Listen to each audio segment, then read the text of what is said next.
Welcome to the Deep Dive, where we take a stack of your sources articles, research your own notes, and really extract the most important nuggets of knowledge and insight. Think of it as your shortcut to being truly well-informed, maybe with some surprising facts and just enough humor to keep you hooked. Today we're embarking on a deep dive into a topic that, well, it resonates with so many of you trying to master a new language. How to speak English without overthinking every single word.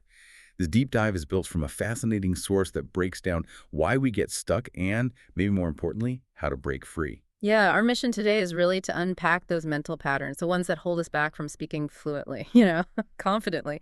We'll explore the why behind that common brain freeze moment, reveal the traps we often fall into, and arm you with practical strategies and, crucially, mindset shifts to finally let your English flow a bit more naturally. Okay, so if you've ever frozen mid-sentence because you weren't sure about your grammar, or maybe spent 5 minutes in your head just trying to translate a simple phrase, this deep dive is definitely for you. Get ready for some hopefully powerful insights and actionable tips you can start using right away. Okay, let's unpack this, right? Let's get real for a moment. Have you ever totally blanked out? Or just overthought things while speaking English? I've certainly had moments like that. I remember this one job interview where I knew exactly what I wanted to say, but I kept trying to make it sound like perfect English. You know, I paused. I think I corrected myself like 3 times. And honestly, I think I lost the job right there to my own brain. It was just a simple question about my experience, and I just tied myself in knots, trying to use some idiom I just learned instead of just answering. Oh, that sounds so familiar. It really does. And it's incredibly common. What's fascinating here, looking at the source material, is that it's often not just about a lack of vocabulary or grammar. The real problem isn't always the knowledge itself, it's the processing. Your brain is trying to do too much all at once. It's translating, it's analyzing grammar, trying to get the pronunciation perfect, and all while trying to stay calm. It's a lot. And this leads to what we often call the mind block, or that brain freeze. It's basically when your brain gets overloaded with the pressure to perform, right? And your thoughts just get stuck instead of flowing naturally. It usually comes from fear of making mistakes, maybe sounding weird or being judged. That fear triggers this kind of perfection mode where nothing feels quite good enough to say. Like you want to say, yesterday I went shopping, but your brain goes, wait, is it go or when? Do I say yesterday first or last? And by the time you figure it out, the moment's passed. Our source actually points out this isn't just mental, it's like your prefrontal cortex, the analytical bit, overriding the language production centers. It's a sort of self-imposed circuit breaker. Wow. Okay, so here's where it gets really interesting then. Yeah. It's like trying to drive with the brakes on. Exactly. You're moving, maybe, but it's painfully slow and you're just full of self-doubt. And the irony is, the more we overthink, the worse our English often sounds. It becomes stiff, kind of robotic. That's not how people really talk, right? Precisely. Speaking isn't a perfect science. It's meant to be a flow. And when we treat it like it's an exam, we just block that flow completely. So if you've ever felt that brain freeze, please know you're not alone. It's not about a lack of intelligence. It's a very common mental pattern. And the good news is it can absolutely be unlearned. Native speakers, we mess up all the time. We pause, say, use the wrong word. I probably said, 5 times just now. Yeah, probably. It's normal. The key is just getting out of your own way. Okay, so getting out of your own way. What does this actually mean then, this whole idea of talking without thinking? It sounds a bit strange at first, so especially if you've been taught, precision is everything. That's a really good question, and it's important to clarify. We're definitely not saying turn off your brain or just be careless, not at all. It's more about letting go of that over-control. It's about speaking without obsessing, without filtering, without stopping yourself every 2 seconds to double-check the grammar in your head. It's about trusting the English you already have. Okay. Yeah. It's kind of like when you learn to drive a car or ride a bike, maybe. Exactly like that. At first, you're thinking about every single little movement, right? Every gear change, every pedal stroke. But later, it just becomes automatic. You just do it. That's fluency, I guess. That's it. Your body, or in this case, your brain, moves without conscious effort for every tiny action. Your brain already knows way more English than you probably give it credit for. You just have to trust it. Trust it to speak without you micromanaging every single word. Think about little kids learning to speak their first language.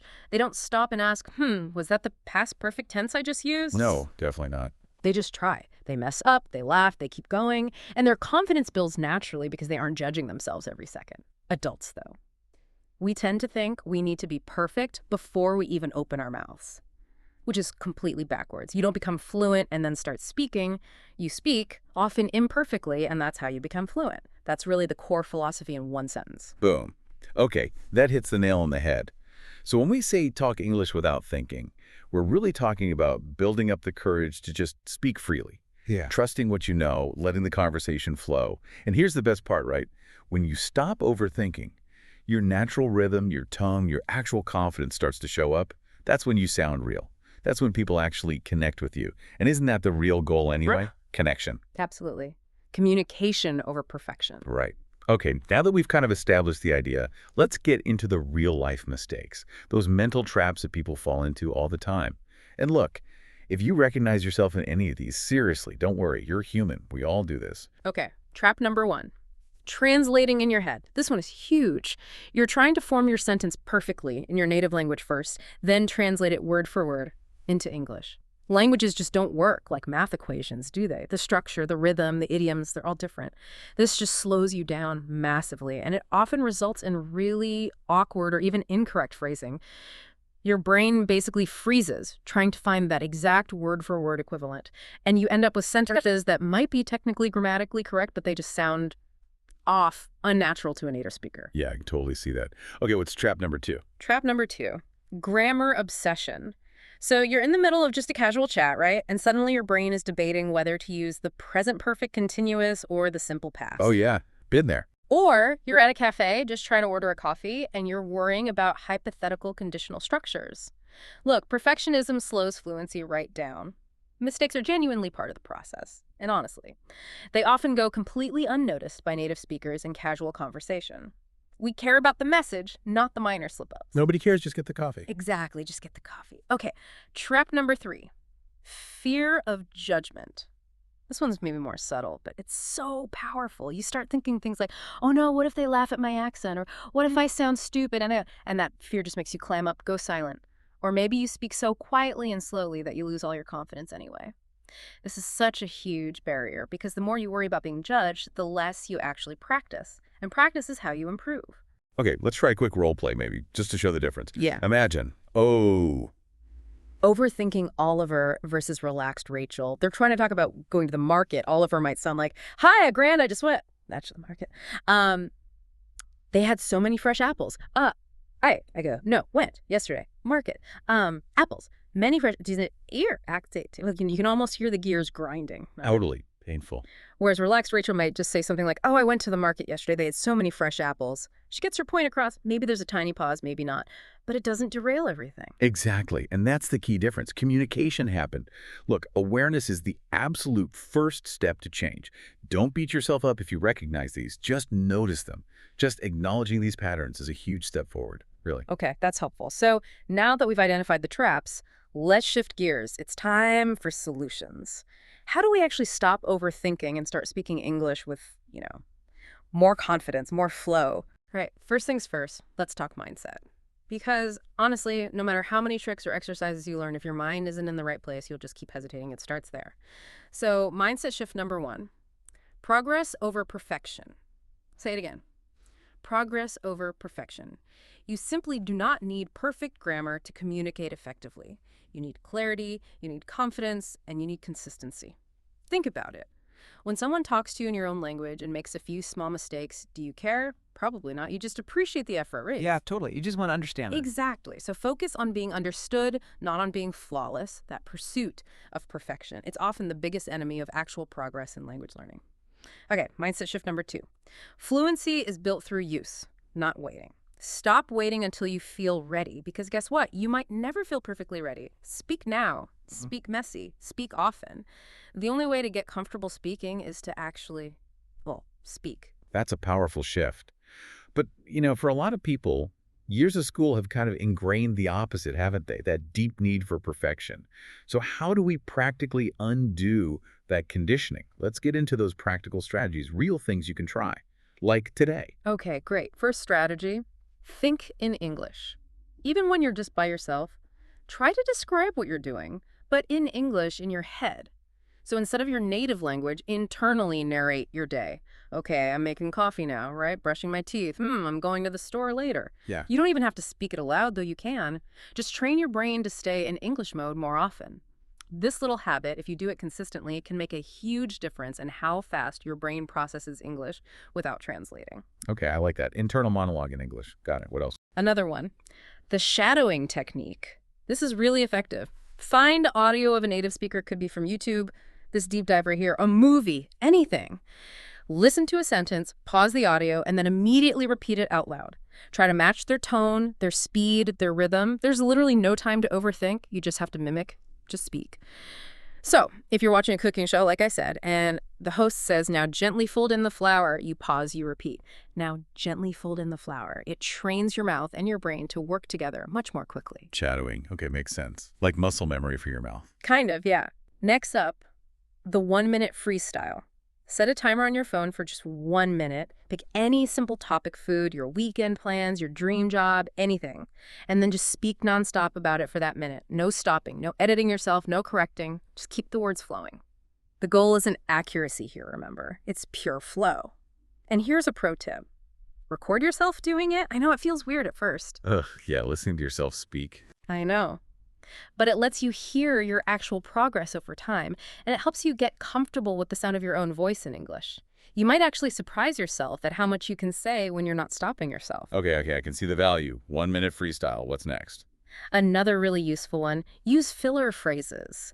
Things like, let me think, or, well, what I mean is, or, it's kind of like, These little phrases help you keep the conversation flowing, even if you're searching for the next word or idea. And guess what? Native speakers use these all the time. It's totally okay to pause, to breathe, to say or You're human, not a robot. Seriously, embracing these can actually make your speech sound more natural, not less. That's a good point. Yeah. We do use them constantly without thinking. Okay, one more. Yes, and this is a big one. No pausing to look things up mid-sentence. Just don't do it. It absolutely kills the flow of conversation. If you forget a specific word, try to explain around it. Describe it. So instead of freezing and pulling out your phone to Google can opener, just say something like, the thing you use to open cans. That ability to paraphrase, that's real fluency in action. It forces your brain to be resourceful with the vocabulary you already have. Right, circumlocution, they call it, talking around the word. Okay, all of these strategies, they work because they shift your focus, don't they? Away from pure correctness and towards actual communication. That's the secret, exactly. You don't have to be perfect, you just have to get your message across, be understood. Yeah. And the source material we looked at really emphasizes this. When you let go of that pressure, speaking can actually become fun again, and that joy helps you learn faster. Okay, we've armed you with these strategies, but like we said, learning really happens by doing. So let's try and put these ideas into action right now. We're going to do a live, no-pressure challenge just to kickstart your natural flow. Okay, here's how it's going to work. We'll give you a topic, simple topic. And your job is just to speak about it for 1 full minute, nonstop. Doesn't matter if you repeat words, if you pause for a sec, if you make mistakes. Just keep going. Keep the sound coming out. And here's the most important rule. No translating in your head. Just say whatever comes out. Trust your brain. Let it go. Ready? Okay, your first topic is my morning routine. Go ahead. Set a timer if you want, or just freestyle for about a minute, starting now. Short simulated pause. Awesome. Seriously, if you're actually doing this right now, you're already ahead of most learners. Give yourself credit. You're actively training that fluency muscle, that little burst of speaking. Even if it felt a bit awkward or messy, it's really powerful. Okay, let's try one more. Just 1 more minute. How about a place I love to visit? Again, no planning, no perfect sentences needed. Just describe it like you're telling a friend about it. Go. Short, simulated pause. Nice. Good job. Look, if you felt awkward or maybe got a bit stuck, that is totally okay. Honestly, that's how you grow. That's the feeling of pushing your boundaries. Oh. Over time, this gets easier. It might even become fun. The key is just showing up and making the sounds, doing the practice. Exactly. Remember, fluency comes from flow, not from fear. The more you practice speaking without stopping and judging yourself, the more natural and automatic it will become. So challenge yourself. Maybe do one of these little 1-minute freestyles every day. 1 minute, one topic. That's it. It's a small, consistent action, but it builds massive confidence over time. Absolutely. So if you've made it this far with us, please take a moment to be proud of yourself. You showed up, you listened, maybe you even practiced just now. That's genuinely what growth looks like. Yeah, it really is. And remember, speaking English without overthinking, it isn't really about being completely fearless. That's maybe unrealistic. It's more about being brave in spite of the fear, acting despite it. Every single time you choose to speak, even if it feels messy or imperfect, you are literally rewiring your brain. You're creating a new, more confident version of yourself as an English speaker. You don't need to be perfect. You really don't. You don't need super fancy words all the time. You just need to show up, speak, and trust yourself. Trust your instincts a bit more. English isn't just a skill you learn in a vacuum, is it? It's a bridge. It connects you to people, to growth, to new experiences. So please keep going, keep practicing, and most of all, keep believing that you can speak freely, because you absolutely can. Well said. We really hope this deep dive helped you feel maybe a little lighter, perhaps a little stronger, and definitely a bit more ready to speak without all that overthinking. Before we wrap up, here's a little thought for you to mull over. What's maybe one sentence you spoke today, even just to yourself without overthinking it? Or, looking ahead, what's one small step you'll take this week to trust your English more? Maybe in a real conversation. Thank you so much for joining us for this deep dive. If you enjoyed it and want to explore more fascinating topics with us, be sure to follow or subscribe to The Deep Dive wherever you get your podcasts. Until next time, keep learning, keep growing, and keep talking boldly.